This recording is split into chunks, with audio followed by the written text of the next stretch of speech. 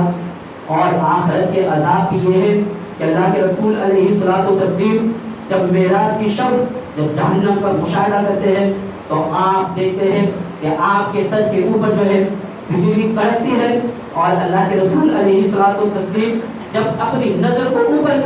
اوپر کرتے ہیں تو آپ دیکھتے ہیں کہ کچھ لوگ ہیں، ان کے پیٹ جو ہے بکروں کی طرح، گھوم کی طرح بڑے ہیں، اور ان کے پیٹ میں جہنمی آگ ہے، اور جہنمی زہریلی بچھو جو ہے ان کے پیٹ میں ڈنک مار رہے ہیں۔ آپ مجھے بتائیں کہ اگر انسان اپنے لقمے سے زیادہ کھانا کھا لے، اپنے بھوک سے زیادہ کھانا کھا لے تو بدہضمی کا شکار ہو جاتا ہے، اٹھنا بیٹھنا دشوار ہو جاتا ہے۔ لیکن جس نے سود کے کاروبار سے، بیاج کے کمائی سے ایک لقمہ بھی اپنے پیٹ میں ڈالتا ہے تو کل جہنم کی آگ اس کے پیٹ میں بھرا جائے گا، اور جہنمی بچھو اس کے پیٹ میں ڈنک مارے گے۔ اللہ کے رسول علیہ الصلوۃ والتسلیم ارشاد فرماتے ہیں کہ کل قیامت کے دن جب تمام لوگ رب کے حضور کھڑے ہوں گے، لیکن جو سود کا دھندا کرتے ہیں، جو سود کا کاروبار کرتے ہیں، وہ رب کی بارگاہ میں ایسی حالت میں کھڑے ہوں گے کہ انہیں کھڑے ہونے کی طاقت نہیں ہوگی، بلکہ وہ گر جائیں گے، اور ان کا چہرہ اتنا بھیانک ہوگا کہ لوگ ان کے چہرے کو دیکھ کر کے ڈر جائیں گے۔ اللہ کے نبی علیہ الصلوۃ والتسلیم ارشاد فرماتے ہیں کہ جو سود کا کاروبار کرے گا وہ اللہ کی بارگاہ میں کھڑا بھی نہیں ہو سکتا ہے۔ اتنی بدنصیبی کہ ہم رب کے حضور کھڑا بھی نہ ہو سکے۔ یہ سود کھانے والے اور سود کا دھندا کرنے والوں کا ان کے اوپر عذاب دیا جائے گا۔ آپ مجھے بتائیں کہ شب قدر وہ مقدس رات ہوتی ہے کہ جس رات میں اللہ تبارک و تعالیٰ اپنے فرشتوں کو نازل فرماتا ہے، اللہ تبارک و تعالیٰ اپنے گنہگار بندوں کی مغفرت فرماتا ہے۔ وہ شب قدر جیسی مقدس رات کہ لوگ اس رات میں رو رو کے رب کے حضور اپنے آنسو کو بہاتے ہیں اور گناہوں سے توبہ کرتے ہیں۔ جہاں اپنے گناہوں کی مغفرت چاہتے ہیں وہاں رب کی بارگاہ میں اپنے مرحومین کے لیے بھی دعا کرتے ہیں۔ لیکن حدیث پاک میں آیا ہے کہ جو سود، اللہ کے نبی علیہ الصلوۃ والتسلیم ارشاد فرماتے ہیں کہ شب قدر میں جو ہے ان لوگوں کے قبر سے بھی عذاب کو نہیں اٹھایا جاتا، بلکہ شب قدر جیسی مقدس رات میں ان لوگوں کے اوپر بھی اللہ، ان لوگوں کی قبر میں بھی اللہ تبارک و تعالیٰ عذاب نازل کرتا ہے جو لوگ سود کا کاروبار کرتے ہیں۔ آپ مجھے بتائیں کہ شب قدر ایسی مقدس رات کہ جس رات غروب آفتاب سے لے کر کے صبح فجر تک، صبح صادق تک اللہ تبارک و تعالیٰ کی رحمت بندے کو پکارتے رہتی ہے کہ ہے کوئی مغفرت چاہنے والا کہ میں جسے معاف کر دوں۔ لیکن فرمایا گیا کہ جو سود کا ایک لقمہ بھی کھاتا ہے، جو بیاج کا دھندا کرتا ہے، شب قدر جیسی مقدس رات میں بھی اس کی قبر پر عذاب ہوتا ہے۔ اللہ تبارک و تعالیٰ بڑا غفور رحیم ہے۔ میں پچھلے جمعہ بھی بیان کیا تھا کہ جب بندہ رب کے حضور اپنے آنسوؤں کو بہاتا ہے تو اللہ تبارک و تعالیٰ اس کے گناہوں کو معاف فرما دیتا ہے۔ لیکن آج ملت اسلامیہ کا حال یہ ہے کہ اگر ہم سے کوئی کہہ دے بھائی تم تو جنتی ہو، تم تو عاشق رسول ہو، تو پھر ہمارا حال یہ ہوتا ہے کہ ہمارا پیر زمین پر نہیں رہتا بلکہ ہمارے پیر ساتوں آسمان پر پرواز کرتے ہیں۔ عشق مصطفیٰ اتنا آسان نہیں کہ سود کھانے والوں کو مل جائے، عشق مصطفیٰ اتنا سستا نہیں کہ نشہ کرنے والوں کو مل جائے، بلکہ عشق مصطفیٰ وہ ہے اگر جس کے دل میں عشق مصطفیٰ کی شمع روشن ہو جاتی ہے تو گناہوں سے توبہ کر لیتا ہے، وہ جس کے حلال کے راستے پر نکلتا ہے وہ نیکی کے راستے پر نکل جاتا ہے۔ آج ہمارا حال یہ ہے کہ ہم عشق مصطفیٰ کا دعویٰ کریں اور میلاد النبی میں بولنے کے مطابق اعلان کرنے کے باوجود بھی ہم ڈی جے کے سامنے طوائف عورتوں کی طرح مال اچھال اچھال کر ناچے. عشق مصطفیٰ کا دعویٰ کرنے والے عشق مصطفیٰ کی طرح آسان نہیں کہ اس عشق مصطفیٰ کے نام پر میلاد النبی کے نام پر جلوس محمدیہ میں قوالی پر ڈانس کرے, پان اور بھٹا کھا کر معاذ اللہ گندے منہ سے اللہ اس کے رسول کے نعرے لگائے, کسی غیر محرم کو بیٹی بازار میں لے جا کر کے غیر محرم کو بے پردے کی پورے جلوس محمدیہ میں گزارے. عشق مصطفیٰ اگر جسے مل جاتا ہے وہ دنیا کو ترک کر دیتا ہے اور آخرت کی تیاری کرنے پر لگ جاتا ہے. حضرت ابوبکر صدیق رضی اللہ تعالی عنہ کی وہ ذات بابرکات ہے کہ اللہ کے نبی علیہ الصلوۃ والتسلیم نے حضرت ابوبکر صدیق یعنی 10 صحابہ کو دنیا میں ہی جنت کی بشارت دے دی جسے عشر مبشرہ کہا جاتا ہے. ان 10 صحابہ میں حضرت ابوبکر صدیق رضی اللہ تعالی عنہ کا نام آتا ہے, لیکن اس کے باوجود بھی حضرت ابوبکر صدیق رضی اللہ تعالی عنہ کے دل میں اتنا خوف خدا تھا اور اتنا آخرت کا خوف اپنے دل میں بسائے ہوئے تھے کہ حضرت ابوبکر صدیق کی رات گزرتی تو اللہ کی عبادت میں گزرتی تھی. ایک موقع پر اللہ کے نبی علیہ الصلوۃ والتسلیم ارشاد فرماتے ہیں کہ صحابہ اسلام کو مال کی ضرورت ہے. تمام صحابہ نے اپنے مال کو لا کر کے جمع کر دیا. حضرت عمر بھی اپنے مال کو لا کر کے جمع کرتے تھے, لیکن اس وقت حضور علیہ الصلوۃ والتسلیم جان رہے تھے کہ آج ابوبکر صدیق نے اپنے تمام مال کو میرے قدم و ناز پہ قربان کر دیا ہے. اللہ کے نبی علیہ الصلوۃ والتسلیم جان رہے تھے, اس کے بعد بھی فرماتے ہیں کہ عمر تم نے اپنے گھر والوں کے لیے کیا چھوڑا؟ تو حضرت عمر عرض کرتے ہیں یا رسول اللہ میں نے آدھا مال اپنے گھر والوں کے لیے چھوڑا ہے اور آدھا مال اسلام کے لیے لے کر کے آیا ہوں. اس کے بعد حضور علیہ الصلوۃ والتسلیم حضرت ابوبکر صدیق سے فرماتے ہیں کہ ابوبکر تم نے اپنے گھر والوں کے لیے کیا چھوڑا ہے؟ تو اس وقت حضرت ابوبکر صدیق کی کیفیت یہ تھی کہ حضرت ابوبکر صدیق نے تمام اپنے گھر کے مال کو, یہاں تک کہ کرتے کو, اس کے بٹن کو, سوئی دھاگا کو لا کے نبی علیہ الصلوۃ والتسلیم کی بارگاہ میں پیش کر دیتے ہیں اور اپنے جسم میں ٹاٹ کو لپیٹ لیتے ہیں, ایک بوری کو لپیٹ لیتے ہیں اور حضور کی بارگاہ میں عرض کرتے ہیں میرے کریم آقا میں نے اپنے مال کو آپ کے قدم پر قربان کر دیا, اسلام کے لیے تمام مال کو میں نے لے کر کے آیا ہوں, لیکن میں نے اپنے گھر والوں کے لیے اللہ اس کے رسول کو چھوڑا ہوں. آپ غور فرمائیں کہ حضرت ابوبکر صدیق اپنے جسم میں ٹاٹ کو لپیٹے ہوئے ہیں اور اسی حال میں حضرت جبریل امین آتے عرض کرتے یا رسول اللہ تعالیٰ فرماتا ہے, اللہ تبارک و تعالیٰ ابوبکر صدیق کو سلام کرتا ہے اور ارشاد فرماتا ہے کہ اس حال میں بھی صدیق مجھ سے راضی ہے. آپ مجھے بتائیں ہم اور آپ اس لیے یہاں آئے کہ اللہ ہم سے راضی ہو جائے. ہم اپنے بوڑھے ماں باپ کی خدمت کرتے ہیں تاکہ اللہ ہم سے راضی ہو جائے, لیکن وہ وقت ہے کہ حضرت ابوبکر صدیق سے اللہ تبارک و تعالیٰ فرماتا ہے کہ محبوب آپ پوچھو کیا اس حال میں بھی اس عالم میں بھی ابوبکر صدیق مجھ سے راضی ہے؟ تو اس وقت حضرت ابوبکر صدیق کی آنکھوں سے آنسو آ جاتے ہیں, عرض کرتے ہیں یا رسول اللہ میں اپنے رب سے راضی ہوں, آپ مجھے بتائیں کہ ہم اللہ کی رضا چاہتے ہیں. لیکن اس وقت حضرت ابوبکر صدیق کے تعلق سے اللہ تعالیٰ فرماتا ہے کہ محبوب آپ پوچھیں کیا اس حال میں بھی ابوبکر صدیق مجھ سے راضی ہے؟ اس کے باوجود بھی حضرت ابوبکر صدیق رضی اللہ تعالیٰ عنہ اس طرح آخرت کا خوف رکھتے تھے کہ ایک باغ سے گزرتے ہیں تو چڑیوں کو کھیلتا ہوا دیکھتے ہیں تو آپ زاروں قطار رونے لگتے ہیں اور اپنی ساتھیوں سے ارشاد فرماتے ہیں کہ یہ چڑیا ہے, ان سے کل اللہ تبارک و تعالیٰ سوال نہیں کرے گا, ان کے اعمال کے بارے میں نہیں پوچھے گا, لیکن کل قیامت کے دن اللہ تبارک و تعالیٰ صدیق کے اعمال کے بارے میں پوچھے گا. تو اس وقت میں اپنے رب کو کیا جواب دوں گا؟ یہ ہے عاشق مصطفیٰ کہ بندہ جب حضور علیہ الصلوۃ والتسلیم کی محبت کو اپنے دل میں بسا لیتا ہے تو گناہوں کے راستوں کو چھوڑ دیتا ہے, حرام کاری کو چھوڑ دیتا ہے, شراب کو ترک کر دیتا ہے, نشہ کرنا چھوڑ دیتا ہے. اللہ کے نبی علیہ الصلوۃ والتسلیم ارشاد فرماتے ہیں کہ جس نے دنیا میں بغیر وجہ کسی دیوار کو کھرچا ہے اور دیوار کو کھرچنے کی وجہ سے اس کے ناخن میں جتنی مٹی آئے گی اللہ تبارک و تعالیٰ اس مٹی کے تعلق سے بھی سوال کرے گا. یعنی ذرے ذرے کا اللہ تعالیٰ کی بارگاہ میں حساب و کتاب دینا ہے. فمن يعمل مثقال ذرة خيرا يره ومن يعمل مثقال ذرة شرا يره، یعنی جس نے ذرہ برابر نیکی کی اس کا بھی حساب و کتاب دیا جائے گا، اور جس نے ذرہ برابر بھی گناہ کیا اس کا بھی حساب و کتاب دیا جائے گا۔ اللہ تبارک و تعالیٰ کی بارگاہ میں دعا ہے کہ رب قدیر ہم سب کو سننے اور سنانے سے زیادہ عمل کرنے کی توفیق عطا فرمائے، اور گناہوں سے بچ کر کے ہمیں اپنی زندگی گزارنے کی توفیق عطا فرمائے۔ جو حضرات سنت ادا نہیں کرے وہ سنت ادا کر لے۔ جو کچھ بیان ہوا آواز بات کا واقع دعوانا الحمدللہ رب العالمین۔ اور درود فرمائے آپ جو حضرات سنت نہیں ادا کرے